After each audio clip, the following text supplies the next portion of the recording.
First Contact's first blunder. The cargo ship Snack Attack wasn't supposed to make history. Its mission was simple: deliver Earth's largest shipment of potato chips, chocolate bars, and fizzy drinks to the outer colony stations. But as Chief Navigator Sarah Chen would later write in her report, sometimes the universe has a sense of humor, and today it decided to tell a dad joke. The problems began when the ship's AI, affectionately named Munchies, detected what it called a shortcut through an unmapped sector of space. Captain Rajesh Patel, known throughout the fleet for his unusual decision-making style, made his choice by flipping a chocolate coin. "Heads, we play it safe. Tails, we have an adventure," he announced to his bemused crew. The coin landed on tails. 3 hours later, a Snack Attack emerged from hyperspace directly in front of what appeared to be the most ornate space station anyone had ever seen. The structure gleamed with precious metals, its surface decorated with intricate patterns that seemed to tell the story of an entire civilization. Holographic banners rippled in the non-existent space wind, displaying symbols that somehow managed to look both regal and slightly pretentious. "Well," Paddle said, adjusting his cap that read Snack Lord, "this is either First Contact, or we've stumbled onto the galaxy's fanciest art installation." The ship's communication officer, Jin Park, straightened in his chair as signals began flooding his console. "Captain, they're hailing us. The translation matrix is struggling." There seemed to be 17 different honorifics in the first sentence alone. "Put them through," Paddle ordered, hastily brushing chip crumbs off his uniform. The view screen flickered to life, revealing a being that looked like it had raided the costume department of every historical drama ever made. Multiple layers of shimmering robes cascaded from shoulders adorned with epaulettes the size of dinner plates. The alien's head bore what appeared to be a crown, a tiara, and several smaller crowns stacked on top of each other. "Behold!" The alien's translated voice boomed through the speakers, causing several crew members to jump. "I am Grand High Celestial Admiral Zixnax, the eternally punctual first speaker of the Immaculate Protocol, guardian of the sacred coffee break times, and master of ceremonies for the Galactic Empire of absolute properness." There was a moment of silence on the bridge, broken only by the sound of Captain Patel trying very hard not to laugh. He failed. "I'm sorry," he managed between chuckles, "but did you say guardian of the sacred coffee break times?" The alien's expression shifted to what might have been confusion, though it was hard to tell under all the ceremonial face paint. "This is the traditional greeting of our people. You will now respond with your full titles and honors, followed by a ceremonial dance of diplomatic intent." Patel glanced at his crew, who were all displaying varying degrees of barely contained amusement. "Right. Well, I'm Captain Raj Patel of the cargo ship Snack Attack.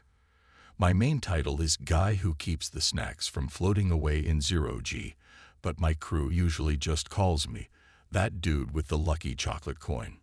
The alien's face went through several interesting color changes.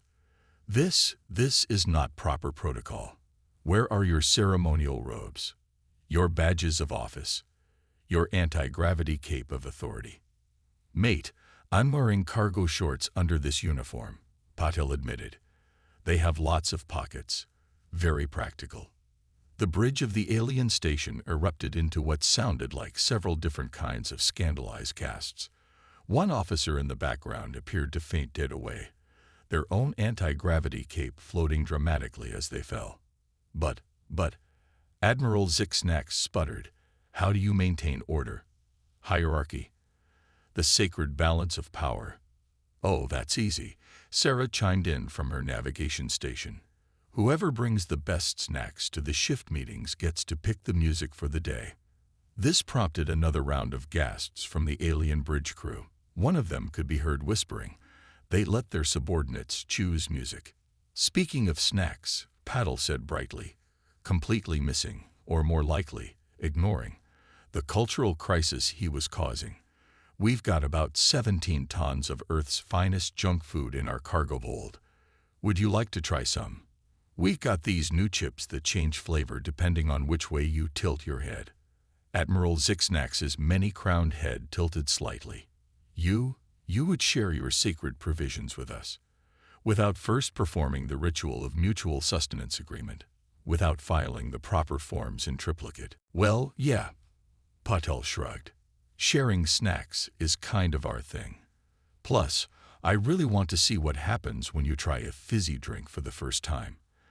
The bubbles make your nose tingle. What followed was perhaps the most chaotic first contact in human history.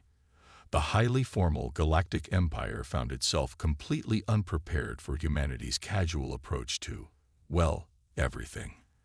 The sight of Earth's most advanced cargo ship, decorated with stickers and sporting a bumper sign that read, "Honk, if you love snacks," had already sent their protocol officers into a tizzy. But it was the snacks that truly broke them. Within hours, the pristine halls of the Imperial Station were filled with the sound of crinkling wrappers and fizzing beverages. High-ranking officials were caught trying to figure out how to eat a burger while wearing their ceremonial face masks. Someone introduced the concept of double dipping, to the horror of the etiquette masters and the delight of the younger officers. By the end of the day, Captain Patel had received 17 emergency communications from Earth Command, 3 medals from various Imperial departments, mostly for outstanding casualness in the face of ceremony, and 1 very confused request to explain why his ship's AI had started teaching Imperial computers about vending machine optimization. As he sat in his quarters that evening, writing what would become the most entertaining first contact report in human history, Patel couldn't help but smile. The universe, it seemed, had a taste for the ridiculous, and humanity, with its cargo shorts and snack foods, its casual disregard for ceremony, and its unwavering belief that everything was better with chips, was about to change the galaxy forever. "You know what?" he said to no one in particular. "I think this is the beginning of a beautiful friendship." Somewhere on the Imperial Station, an alarm began blaring as someone introduced the concept of Casual Friday to the Eternal Empire's dress code. Protocol. What protocol? Earth's choice for its first official diplomat to the Galactic Empire of absolute properness raised more than a few eyebrows. Dr. Maya Santos, renowned xenoanthropologist, had been selected primarily because she was the only expert who didn't fall asleep during the Empire's 17-hour preliminary greeting ceremony. Her actual qualification, as she put it, was an ability to find humor in anything, even tax forms. The Imperial Diplomatic Corps was expecting someone in formal attire. What they got was Dr. Santos wearing a Hawaiian shirt over her official uniform, carrying a backpack decorated with pins from every Earth colony, and accompanied by her emotional support eye, nicknamed Chaos Theory. "The shirt is diplomatic," she explained to the horrified receiving committee. "It's got flowers on it. Flowers are universal, right?" The Imperial Head of Protocol, a being whose title contained so many honorifics it required its own dedicated translator, seemed to be having difficulty processing the situation. But where is your scepter of official speaking? Your crown of diplomatic authority?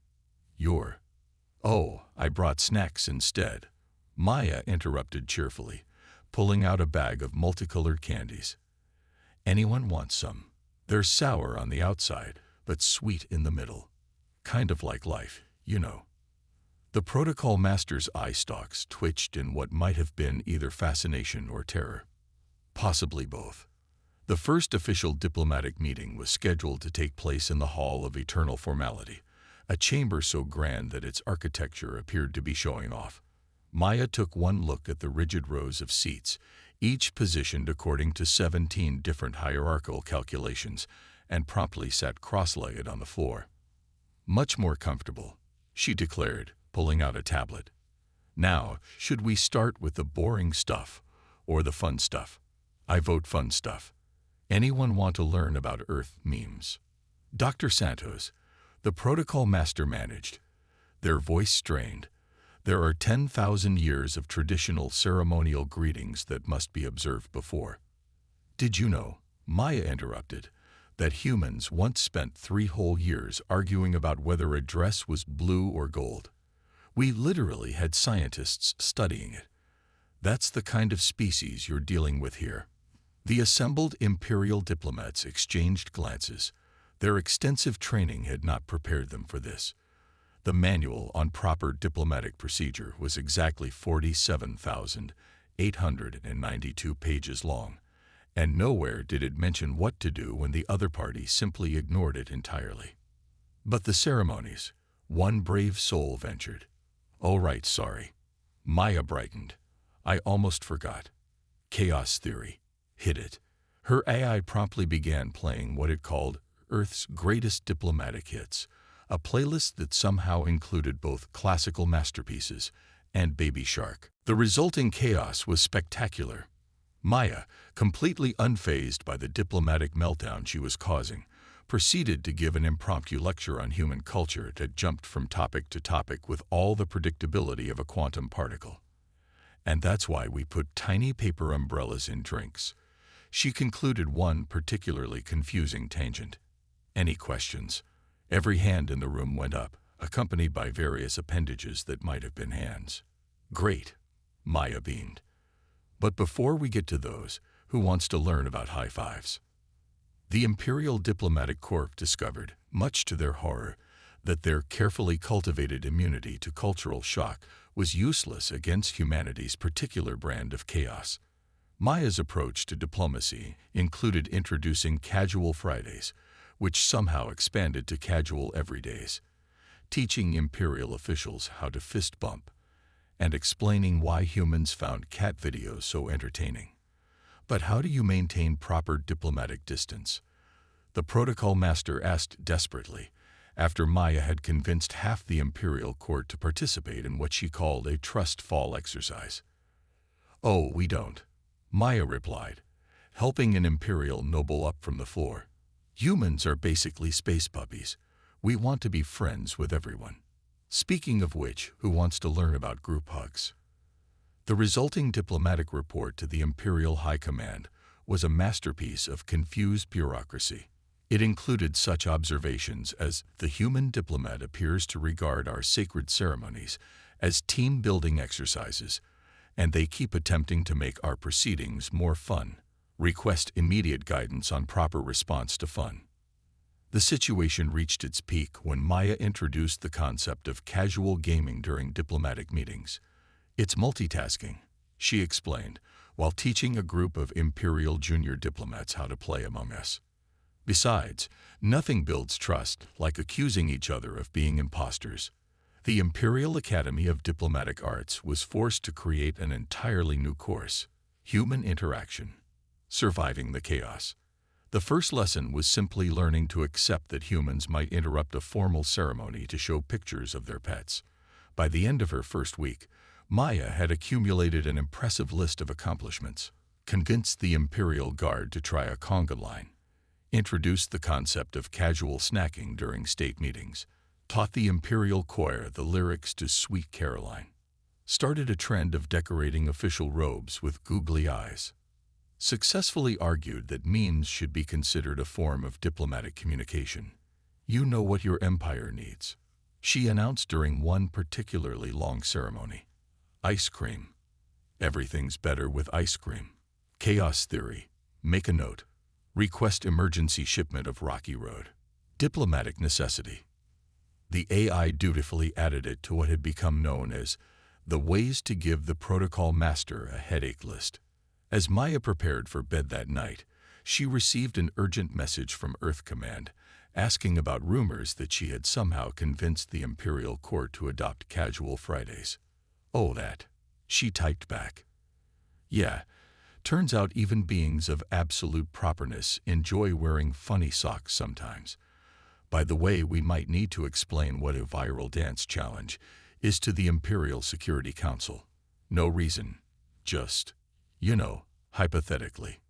She paused, then added, "Also, send more snacks. Turns out diplomacy runs on sugar and memes." Who knew? Somewhere in the Imperial Palace, the protocol master was trying to explain to the High Command why their newest diplomatic protocol included a section on proper emoji usage in official communications. The universe, it seemed, would never be the same. The Great Space Potluck Incident. The concept of a potluck dinner had seemed simple enough when Dr. Maya Santos first proposed it to the Imperial Cultural Exchange Committee. Everyone brings a dish, we all share food, and boom. Instant cultural understanding through cuisine. She'd explained, conveniently leaving out the part about Earth's rather creative approach to food safety. The Imperial Committee, after consulting 17 different rulebooks and creating a new sub-department dedicated to informal formal dining procedures, agreed. They didn't realize that humans had turned cooking into an extreme sport. Captain Patul of the Snack Attack volunteered his ship's cargo bay as the venue, arguing that it was already equipped to handle food-related disasters thanks to an incident involving self-multiplying cookie dough. The invitation went out across both human and imperial space. First annual intergalactic potluck. Bring a dish, make some friends. Try not to start a diplomatic incident. The last part, as it turned out, was optimistic. What do you mean, your lasagna glows in the dark? The Imperial Health and Safety Inspector's translator seemed to be struggling with the concept. Lieutenant Maria Rodriguez, the Snack Attack's chief engineer, beamed proudly at her creation. It's perfectly safe, she assured them. I just used some bioluminescent herbs from Colony 7. They're completely edible and make finding midnight snacks super easy. Across the cargo bay, similar scenes were playing out. The Imperial diplomats had brought dishes that were mathematically perfect in their presentation, each ingredient measured to the picogram. The humans, on the other hand, had apparently taken fusion cuisine as a personal challenge. It's sushi pizza, Chef Zhang explained to a horrified Imperial gastronomy expert. The wasabi kicks in after exactly 3.7 seconds. Watch this guy's face. The Imperial representatives had also struggled with the concept of bringing whatever you want. Their dishes were arranged by political rank, social status, and at least 3 different sacred numerical sequences. Meanwhile, Dr. Santos had contributed what she called my grandmother's secret recipe mac and cheese, with a warning label that read caution, may cause spontaneous happiness. The cultural clash reached new heights when someone introduced the concept of food hacks to the Imperial chefs. The idea that recipes could be modified, experiments, or even the horror, improvised, caused at least 3 culinary traditionalists to need smelling salts. But how do you maintain consistency? The head of Imperial cuisine demanded, watching in terror as a human chef added the pinch of something without measuring it first. That's the neat part, Rodriguez grinned, sprinkling glowing cheese on her lasagna. We don't. The situation evolved further when the Imperial Guard discovered hot sauce. Humans had helpfully provided a heat scale ranging from mild to who hurt you. The sight of formally dressed Imperial officials trying to maintain their dignity while their face scales changed colors was something the security cameras would treasure forever. Is it supposed to feel like your soul is leaving your body? One guard asked, eyes watering. That means it's working, Chef Zhang assured them, already preparing another batch of his infamous dragon's breath dumplings. The Imperial scientists present were torn between horror at the chaos and fascination with humanity's culinary innovation. One of them was frantically taking notes as Rodriguez explained the concept of food that fights back. Sometimes, she said seriously, you have to assert dominance over your meal. The Empire's strict food safety protocols met their match in Earth's tradition of mystery containers in communal refrigerators. The concept that someone might not label their leftovers properly caused several Imperial health inspectors to need therapy. But how do you know how old it is? They asked in despair. The sniff test, came the chorus of human replies, causing several Imperial officials to faint. The potluck reached its climax when someone introduced the concept of competitive eating. The sight of humans turning food consumption into a sport broke something in the Imperial understanding of the universe. They're competing to see who can eat the most ghost peppers, the protocol master reported weekly to Imperial High Command. They know it causes pain. They're doing it anyway. For fun. Dr. Santos, meanwhile, had started a betting pool on which imperial official would be the first to try the mystery meat surprise. The surprise, as it turned out, was that it was completely normal food. The mystery was purely psychological. "That's evil," Rodriguez commented admiringly. "That's diplomacy," Santos winked. By the end of the event, several unprecedented things had occurred. 3 imperial chefs had requested Earth cooking shows for research purposes. Someone had taught the Imperial Guard the concept of food fights, thankfully only theoretical so far. The phrase "hold my beer and watch this" had entered imperial diplomatic vocabulary. An emergency protocol was established for dealing with human spice tolerance. The Imperial Cuisine Database had to add a new category for foods that glow, intentionally. As the event wound down, Captain Patel found Dr. Santos reviewing the aftermath. "Think we made progress?" he asked, watching an imperial official cautiously nibbling on a glowing lasagna square. "Well," she mused, "they're eating food that glows in the dark without filing paperwork first. I'd call that a win for casual diplomacy." The official report to both Earth Command and Imperial High Command was a masterpiece of diplomatic understatement. It noted that cultural exchange through cuisine has led to unexpected developments in cross-species relations and recommend immediate revision of imperial food safety guidelines to account for human creativity. A postscript was added by the protocol master.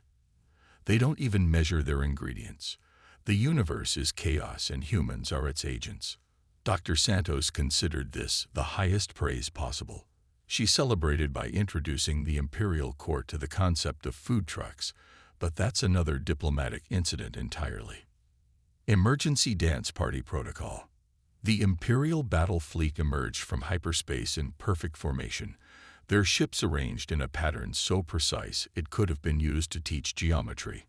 They had come to respond to what the Imperial High Command labeled a Class 1 cultural contamination crisis. The humans, it seemed, had gone too far. The crisis had started when Lieutenant Rodriguez's playlist accidentally got uploaded to the Imperial military network during a routine system update. The concept of pump-up music had spread through the Imperial ranks faster than a cat video on Earth's internet. Admiral Ixtal, commander of the Imperial First Fleet, stood on his bridge preparing to deliver a stern warning about maintaining proper military decorum. The effect was somewhat undermined by the fact that his bridge crew was trying very hard not to bob their heads to "Another One Bites the Dust," playing faintly in the background. "This ends now," he declared, opening a channel to the human ships.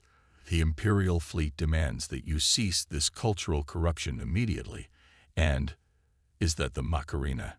The view screen showed the bridge of the snack attack, where Captain Patel and his crew were indeed performing a synchronized dance routine. Dr. Santos, who had apparently appointed herself Earth's Minister of Getting Down, was teaching a group of junior Imperial officers the steps via a separate channel. "Sorry, can't hear you over the sound of how awesome this is," Patel responded, executing a perfect spin. "Want to join in? We're doing the electric slide next." The Admiral's second-in-command leaned in to whisper, "Sir, the crew of the Imperial Glory is requesting permission to, quote, bust a move." "Permission denied," Ixtal thundered. "We are the Imperial fleet. We do not." Did someone just start a conga line on Deck 7? They had. What's more, it was led by the ship's chief of security, who would later claim they were investigating this human tradition for potential security risks. The situation escalated when Rodriguez, ever the innovator, introduced the concept of dance battles to resolve disputes. "It's like your ceremonial duels," she explained to the increasingly distressed Imperial commanders, but with more backflips and significantly less death. The Imperial Military Academy's discipline began to crack when someone leaked footage of their most decorated admiral attempting to breakdance. The video, set to "Can't Touch This," became an instant hit across both human and Imperial networks. "This is a diplomatic crisis," the admiral muttered, watching as more of his ships reported outbreaks of spontaneous dancing. How do we fight something that makes people want to dance? That's the neat part, Dr. Santos chimed in, having somehow hacked into his private channel. You don't fight it. You groove with it. By the way, your fleet's formation would be perfect for a synchronized dance number. Just saying. The turning point came when the Imperial flagship's AI, infected by what it called the rhythm virus, began analyzing human dance moves for maximum efficiency. It concluded that the robot was, ironically, the most logical dance for artificial intelligences to perform. The humans have weaponized fun, reported one desperate Imperial analyst. Their music contains something they call sick beats that bypass all known defense systems. The Imperial High Command received increasingly surreal reports. 3 destroyer squadrons had organized a flash mob. The Imperial March was being remixed with Earth pop songs. Someone had taught the maintenance droids to breakdance. The phrase, "dance like nobody's watching," had become official military advice. Navigation computers were calculating hyperspace jumps to match musical beats. Admiral Ixtal's final resistance crumbled when his own daughter, an Imperial cadet, sent him a video of herself doing something called the floss. If you can't beat them, he sighed, watching his fleet dissolve into what humans called a dance party, I suppose you have to join them. The sight of the Admiral of the Imperial First Fleet learning to moonwalk would go down in history as the moment humanity's greatest weapon. The ability to turn anything into a party claimed another victory. Dr. Santos, watching from the snack attack, nodded in satisfaction. Music and dance, she noted in her report, accomplish what force cannot. Also, it turns out Imperial ceremonial robes are perfect for dramatic spins. The aftermath led to several interesting developments. The Imperial Military Academy added dancing with style to its curriculum. Battle formations now included specific provisions for choreography. The Imperial March got a remix featuring Earth's top DJs. Emergency Dance Party became a recognized military protocol. The Imperial Fleet's annual review became suspiciously similar to a dance recital. Captain Patel, reviewing the security footage of Imperial ships performing synchronized dance moves in space, couldn't help but smile. You know, he said to no one in particular, I think we've actually improved their military efficiency. Have you seen how well they coordinate now? It was true. The Imperial Fleet's precision had reached new heights, though perhaps not in the way their founders had intended. It turned out that a fleet that could perform a perfect synchronized dance routine could also execute military maneuvers with unprecedented accuracy. The final report to Earth Command simply read, Mission accomplished. The Imperial Fleet has been successfully introduced to the concept of getting down. Also, we may need to send more music. They've played Uptown Funk so many times their AI is starting to wear out. Dr. Santos added her own note. Turns out the universe needed less protocol and more rhythm. Also, Admiral Ixtal has requested private dance lessons. For tactical purposes, of course. And somewhere in the depths of space, the Imperial First Fleet practiced their new battle maneuver, a perfectly synchronized rendition of Stayin' Alive. When bureaucracy meets memes. The Imperial Central Archives, a vast complex dedicated to maintaining the Empire's 10 million years of paperwork, was the last bastion of absolute formality in Imperial space. Its halls held endless rows of perfectly filed documents, each one processed according to exactly 147 different regulations. It was here that humanity's chaos would face its greatest challenge, or perhaps its greatest opportunity. The trouble began when Dr. Maya Santos submitted her first official diplomatic report using what she called enhanced communication methods. The archivists found themselves staring at a document that included emoji, reaction GIFs, and something labeled rare papes. But where is the official seal? The chief archivist, designation PRP001, paperwork rules paramount, asked in horror. Where are the 17 required signatures? Where is the notarized confirmation of your notarization? Oh, I added a digital signature, Maya replied cheerfully. and I made it sparkle. Watch what happens when you hover over it. The sight of an official document containing an animated rainbow signature caused 3 junior archivists to need immediate meditation breaks. The situation escalated when Captain Paddle submitted his mission reports in what he called modernized format. Each report began with a TLDR section and included hashtags for easy categorization. His description of a recent space anomaly consisted entirely of cleverly chosen memes with scientific annotations. "This is unprecedented," PRP-001 declared, watching in horror as human-style documentation began spreading through the imperial bureaucracy. They're using something called LOL in official correspondence. The breaking point came when a young imperial clerk discovered Microsoft Excel and its ability to create charts. The concept of data visualization hit imperial bureaucracy like a supernova. Suddenly, 1,000-page reports were being condensed into colorful graphs, often accompanied by what humans called snarky annotations. But how will future generations appreciate the subtle nuances of our 17-level approval process? One senior archivist wailed. 2 words, Rodriguez replied, having been called in as a consultant. PowerPoint presentations. The Imperial Documentation Standards Committee faced its greatest crisis when someone, all evidence pointed to Dr. Santos, introduced the concept of meme-based communication to the junior archivists. The idea that complex ideas could be conveyed through humorous images with impact font text caused a philosophical crisis in the archive's highest levels. The infection of human informality spread through the system like a virus. Interdepartmental memos began including reaction GIFs. Someone created a "This is fine" meme featuring the Imperial logo. The phrase "per my last email" entered Imperial diplomatic vocabulary. Filing cabinets were being decorated with stickers. The Imperial Style Guide had to address the proper use of emojis in formal documents. The Archive's AI system, after processing thousands of human internet memes, developed what it called a sense of humor. It began categorizing documents not just by content, but by their meme potential. The system just tagged the Emperor's latest proclamation as prime meme material. PRP-001 reported weekly to the High Command. It added something called Lamau. Dr. Santos, watching the transformation with undisguised glee, began offering workshops on effective mimetic communication in bureaucratic settings. The waiting list included several high-ranking imperial administrators who claimed they were attending purely for research purposes. The revolution reached its peak when someone created an imperial equivalent of social media. Spacebook, as it was dubbed, became an overnight sensation.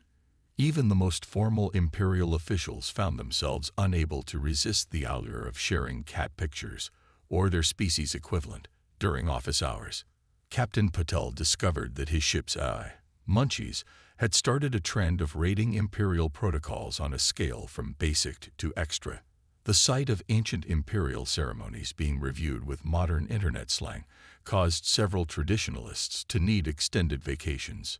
But how will we maintain our solemn dignity? One administrator asked during an emergency meeting. "Bold of you to assume we had any to begin with," replied their junior assistant via a perfectly chosen meme. The final transformation of imperial bureaucracy came when someone, again, probably Santos, introduced the concept of casual communication channels. The idea that official business could be conducted through something called chat rather than formal memoranda caused the entire records department to need group therapy. The results were both catastrophic and wonderful. The official imperial documentation system now included a meme library. Important announcements were being made via carefully chosen GIFs. Someone created an imperial version of Twitter called Spacer. The phrase "oak boomer" had been translated into 17 imperial dialects. The Imperial Archives now had a trending section. Dr. Santos' final report to Earth Command was a masterpiece of modern communication, combining traditional diplomatic language with carefully chosen memes. It concluded with a single observation. The Empire's strength was its structure. Its new strength is its ability to laugh at that structure. PRP-001, watching as their perfectly ordered world transformed into something new and strange and wonderfully chaotic, made their own final entry in the imperial records. Humanity has introduced disorder into our perfect system. They have brought chaos to our order, laughter to our solemnity, and casual Fridays to our eternal formality. And somehow, impossibly, everything works better now. Though I suspect my successor will submit their reports via interpretive dance means. I may have created a TikTok account for the archives. For official documentation purposes, of course. And somewhere in the vast digital spaces of the Imperial network, a newly sentient meme about proper filing procedures went viral, carrying with it the final victory of human chaos over Imperial order. The universe would never be the same, and that was perfectly fine.